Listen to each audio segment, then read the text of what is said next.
Dr. Joseph Martin here again with and for you. Our topic now is the meaning of death and life eternal. The soul is light, made of light. Well, this topic, we can look at it from a number of perspectives.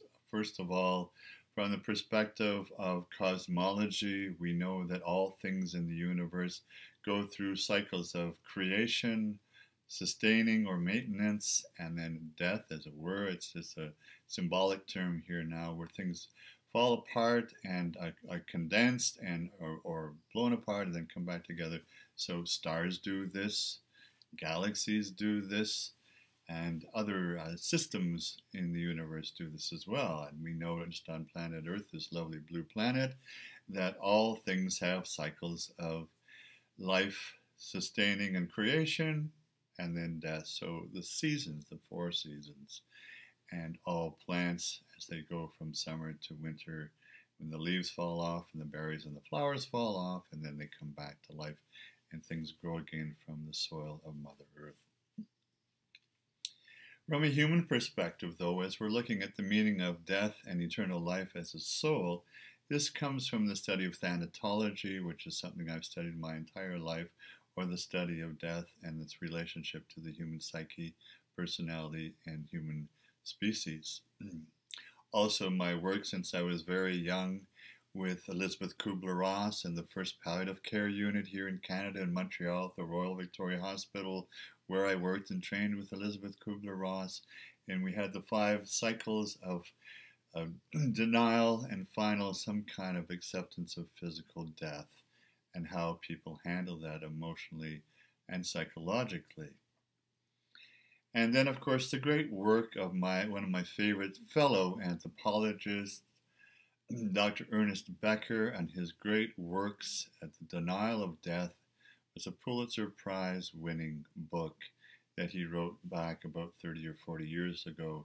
And now at Simon Fraser University in Vancouver, British Columbia, we have a whole wing of science devoted to helping people understand how the denial of death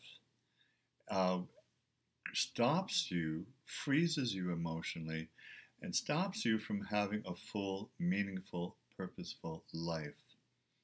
Not only Dr. Ernest Becker, but Dr. Viktor Frankl, perhaps one of the top 3 psychiatrists of the 20th century, along with Carl Jung and Alfred Adler, says through his experience of being in the concentration camps in Auschwitz and losing all his family to the gas chambers, that the meaning of life comes only when you confront consciously your possible and imminent death, and thereby find freedom, and thereby find meaning and purpose. His study of psychology is called logotherapy, Dr. Viktor Frankl. And then we have my own personal experience as someone when I was very young, always on the verge of death, being born with numerous health problems, some structural problems with my physical heart, and always on the verge of death. And also being a scientist and a mystic, I Live in Two Worlds. It's the substance of my autobiography, published in 2013. Living in Two Worlds, A Life of Love. And here it is, you see it here. Living in Two Worlds, A Life of Love. Lovely cover. Where I'm always living in the 4th dimension and higher realms, where the soul knows itself as pure light and love, as well as being very grounded and scientifically living here in the 3rd dimension and understanding logically the spiritual science of the soul. And that death is, certainly there's a physical death that we all go through. Every animal and plant does this. And yet the soul lives on. As Carl Jung has very famously said, the soul knows it will live on. Now, when your consciousness is lived through the soul awareness, you know, not just believe, you know that you will live on, and you are an eternal soul made of perfect love and light, quanta of light, and that you are infinite as a being of love. So being the love you are and being the light you are is the goal and purpose for every human life. that being the case, then why is it so many people in the third dimension don't know about life after life or life after the physical experience? Well, as a cross-cultural social anthropologist, I realize that all cultures know that there is a soul and know that there is life after this physical death for this body. And that includes all the tribes and bands from all the different cultures, ancient and modern, in the world. And now, even in our scientific, materialistic, mechanistic Western world, we're coming to see more and more people are aware and awakening to the superconsciousness of the fact that the soul is light and will exist beyond its physical death.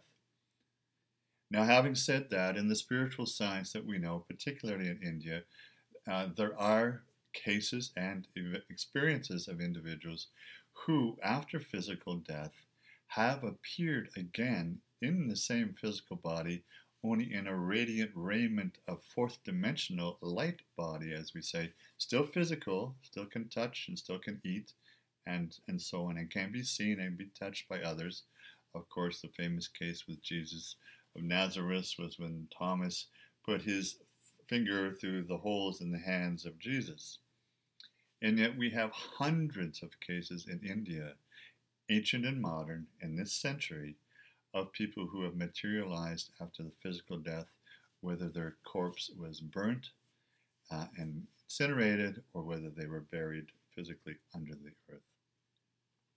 This is spiritual science, and it's great for scientists now to be open to thinking and experiencing and looking at this truth.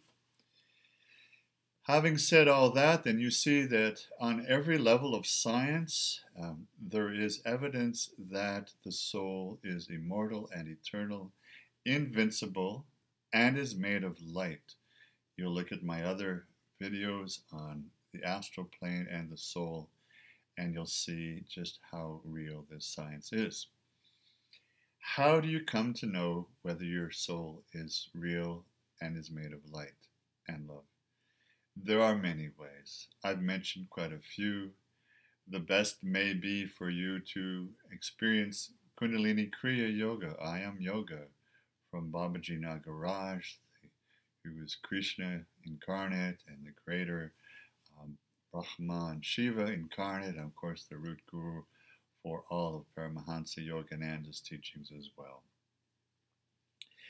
Doing that yoga, you will experience your soul as light, and you will see and feel and sense your soul inside your physical form as your true nature and true being. Also, when you deepen your intuition and deepen your emotional intelligence, you will come to understand that in fact you are a soul having a human experience and a physical body, which is an overcoat, or as I've said before, it's just your car. You wouldn't identify with your car as your true nature or identity, and soul is all about identity. Your soul is who you are. Your physical body is your car that you drive around in, that's all. And that you will exchange your car and trade it in for another body in your next life and next reincarnation as a human soul and then yet another physical body. Of course, karma is all part of this.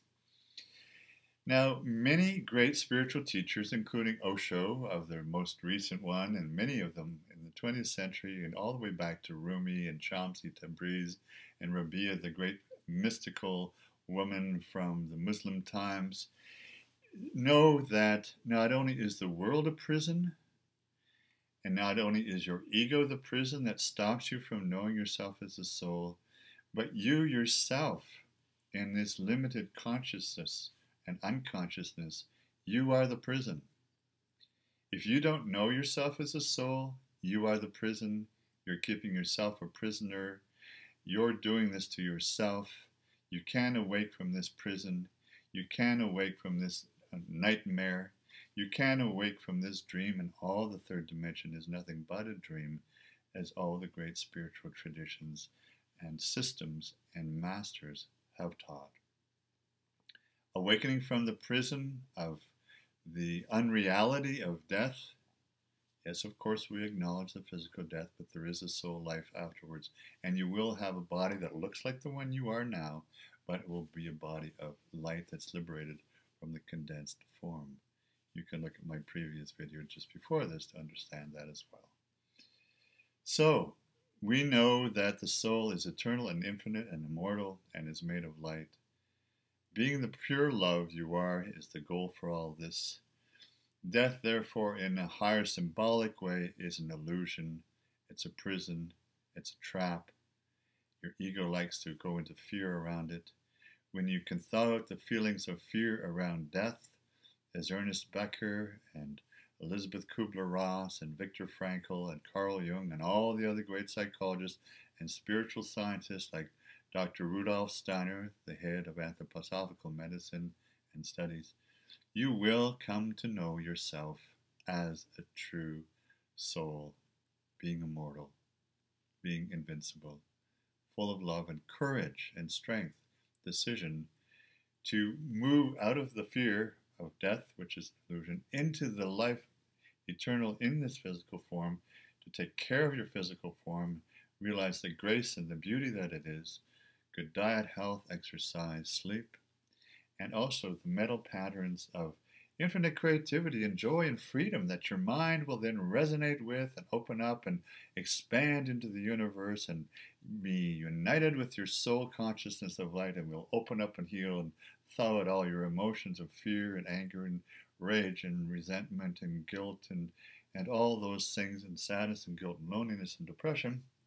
All that can and will be done through inner work to transmute, transform those lower frequency vibrations of emotions and thoughts and physical blockages in your physical form to the freedom, the vitality, the flow, the harmony and the balance of your soul incarnate in this physical form.